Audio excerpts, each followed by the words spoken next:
दोस्तों, हमारा शरीर इन पंचतत्वों से मिलकर बना है। अग्नि, वायु, जल, आकाश और पृथ्वी। इन 5 तत्वों को हमारे आंतरिक शरीर से जोड़ने वाली वस्तु है आत्मा। इसलिए आत्मा को इस लोक और परलोक के बीच की कड़ी भी कहा जाता है। मृत्यु के समय शरीर को जितना कष्ट पहुंचता है, उस कष्ट की तुलना संभव नहीं है। किंतु क्या आपने भी कभी सोचा है कि मृत्यु के समय जितना कष्ट शरीर को होता है, क्या उतना ही कष्ट आत्मा को भी सहना पड़ता है? गरुड़ पुराण और भगवत गीता जैसे धर्म ग्रंथों में इंसान के जन्म और मृत्यु से जुड़े बहुत से रहस्यों को उजागर किया गया है। जैसे आत्मा शरीर छोड़ने के बाद क्या करती है, कहाँ जाती है, किन कष्टों से गुजरती है और शरीर को त्यागते वक्त उसको कितना कष्ट होता है। आज की इस वीडियो में हम धर्म ग्रंथों और पुराणों में बताए गए इन्हीं रहस्यों से जुड़े आत्मा के कष्टों के बारे में आपको सटीक जानकारी देने वाले हैं। और कमेंट बॉक्स में जय श्री नारायण लिखकर परमात्मा को अपना आभार व्यक्त करें। दोस्तों, चलिए शुरुआत करते हैं धर्म ग्रंथों, पुराणों और धार्मिक शास्त्रों में लिखित तथ्यों से। तथ्यों के अनुसार आत्मा अमर है और यह केवल शरीर का परिवर्तन करती है, जिसे पुनर्जन्म और मोक्ष की अवधारणाओं से समझा जा सकता है। इस विषय में भगवत गीता में भगवान कृष्ण कहते हैं, वासांसी जीर्णानि यथा विहाय नवानि गृह्णाति नरो प्राणी तथा शरीराणि विहाय जीर्णा न्यन्यानि संयाति नवानि देहि। जिसका अर्थ है कि जैसे मनुष्य पुराने वस्त्रों को त्याग कर नए वस्त्र धारण करता है, वैसे ही आत्मा पुराने शरीर को त्याग कर नया शरीर धारण करती है। हालांकि मृत्यु के समय आत्मा के शरीर छोड़ने की प्रक्रिया को कष्टदायक माना जाता है, मगर यह एक परिवर्तन की प्रक्रिया है। धर्म ग्रंथों में इस विषय पर कहा गया है कि जो इंसान जीवित रहते हुए कोई पुण्य नहीं करता और हमेशा दुष्कर्मों में अपना समर्थन देता है, उस व्यक्ति की आत्मा को शरीर त्यागते समय बहुत कष्टों का सामना करना पड़ता है। धर्म ग्रंथों में आत्मा के शरीर छोड़ने की प्रक्रिया को एक महत्वपूर्ण चक्र के रूप में बताया गया है, जिसमें वह दोबारा जन्म के बाद अपने कर्मों के फल को वहन करती है, मृत्यु को प्राप्त होती है और दोबारा पिछले कर्मों के अनुसार अगला जन्म पाती है। बाइबल में बताया गया है कि मृत्यु के बाद आत्मा का परमात्मा से मिलन होता है। इसीलिए पापी व्यक्ति जब मृत्यु को प्राप्त होने के बाद धरती पर दोबारा पुनर्जन्म लेता है, तब उसे अपने पिछले जन्म के पापों का प्रायश्चित इस जन्म में ही करना पड़ता है, नहीं तो इस जन्म में मृत्यु को प्राप्त होते समय उसे बहुत ही कष्ट भोगना पड़ता है। मृत्यु के समय मिलने वाले कष्ट की तुलना जीवन में मिलने वाले किसी भी बड़े से बड़े कष्ट से भी नहीं की जा सकती। दोस्तों, आइए पहले जानते हैं कि आत्मा को मिलने वाले कष्टों के बारे में आधुनिक विज्ञान क्या कहता है। इसके बाद बौद्ध धर्म और मुस्लिम धर्म में इस विषय पर क्या लिखा है वो जानेंगे, और अंत में आपको आत्मा से जुड़ी एक ऐसी बात बताएंगे जिसके बारे में शायद ही किसी को पता होगा। दोस्तों, आधुनिक विज्ञान आत्मा के अस्तित्व को स्पष्ट रूप से स्वीकार नहीं करता, लेकिन नियर डेथ एक्सपीरियंस और आउट ऑफ एक्सपीरियंस जैसी घटनाओं के ऊपर किए गए शोध को मानता है।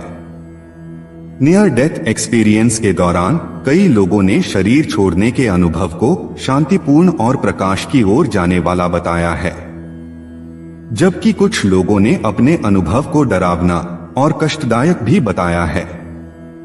विज्ञान के अनुसार ये अनुभव व्यक्ति की मानसिक स्थिति, विश्वास प्रणाली और जीवन के अनुभवों पर निर्भर करते हैं। इसीलिए हमारे धर्म ग्रंथों में आत्मा को मिलने वाले कष्ट में कर्म की भूमिका को ही आधार माना गया है। बौद्ध धर्म के अनुसार आत्मा नहीं बल्कि चेतना का पुनर्जन्म होता है।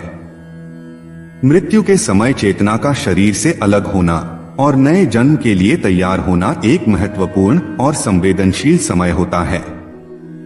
बौद्ध धर्म में बारदो की अवधारणा है, जो मृत्यु और पुनर्जन्म के बीच की स्थिति को कहते हैं।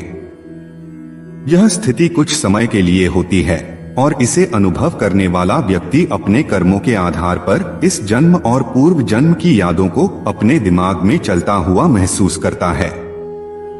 इस समय चेतना के लिए विभिन्न तरह के कष्ट और सुख हो सकते हैं, जो उनके पिछले कर्मों पर निर्भर करते हैं। दोस्तों, इस्लाम के अनुसार मृत्यु के समय आत्मा को रूह कहा जाता है, जो शरीर से निकलती है और अपने सगे संबंधियों को अपने शव के पास रोता हुआ देखती है। यह मंजर उस आत्मा के लिए काफी कष्टदायक होता है।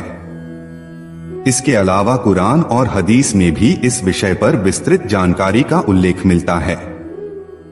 हदीस में उल्लेख है कि अच्छी और पवित्र आत्माओं के लिए यह प्रक्रिया सरल और शांतिपूर्ण होती है, जबकि पापी आत्माओं के लिए यह प्रक्रिया कठिन और कष्टपूर्ण होती है। मुस्लिम मान्यता के अनुसार एक फरिश्ता आत्मा को शरीर से निकालता है और अच्छे कर्म करने वालों की आत्मा को स्वर्ग में प्रवेश मिल जाता है, जबकि पापियों की आत्मा को जहन्नम में प्रवेश मिलता है।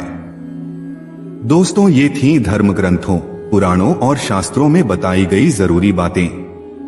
अब हम आपको रिसर्च में पाई गई कुछ ऐसे बातें बताने जा रहे हैं जिसको जानकर आप भी हैरान हो जाएंगे।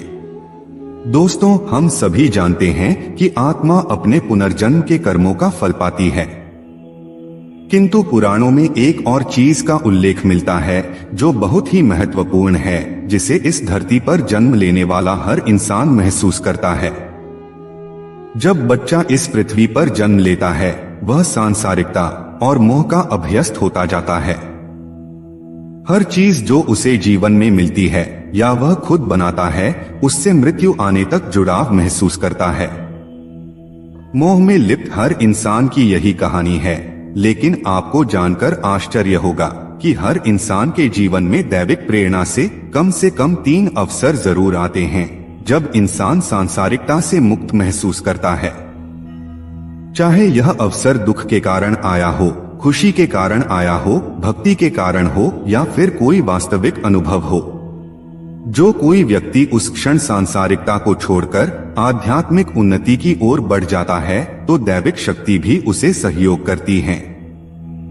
लेकिन संसार से हमारा मोह इतना अधिक होता है कि हम उस क्षण को समझ नहीं पाते और अपनी आध्यात्मिक उन्नति में खुद ही बाधा बन जाते हैं। इसलिए जब इंसान मृत्यु को प्राप्त होता है, तो उसकी आत्मा को भी उसके कर्मों के हिसाब से ही कष्ट मिलता है। कई बार यह कष्ट इतना अधिक होता है कि जब आत्मा शरीर से निकलती है, तो शरीर के मोह में और कष्ट से मुक्ति पाने के लिए वह बार बार अपने शरीर में दोबारा प्रवेश करने की कोशिश करती रहती है, जब तक यमदूत उसे ले नहीं जाते। इसीलिए धर्म ग्रंथों में शरीर के साथ साथ आत्मा के कष्ट को भी उतना ही गहरा दुख बताता है, जिसकी कोई तुलना हो ही नहीं सकती। दोस्तों, आशा है कि आप जान गए होंगे कि मृत्यु के बाद आत्मा को भी कष्ट होता है या नहीं। दोस्तों, यदि आप व्रत त्योहार में खाए जाने वाले शुद्ध फलाहार और पूजन सामग्री को प्राप्त करना चाहें तो डिस्क्रिप्शन में दिए हुए लिंक को क्लिक करें। अगर ये वीडियो आपको अच्छी लगी हो तो वीडियो को लाइक करें और अपने बंधु बांधवों को शेयर करें।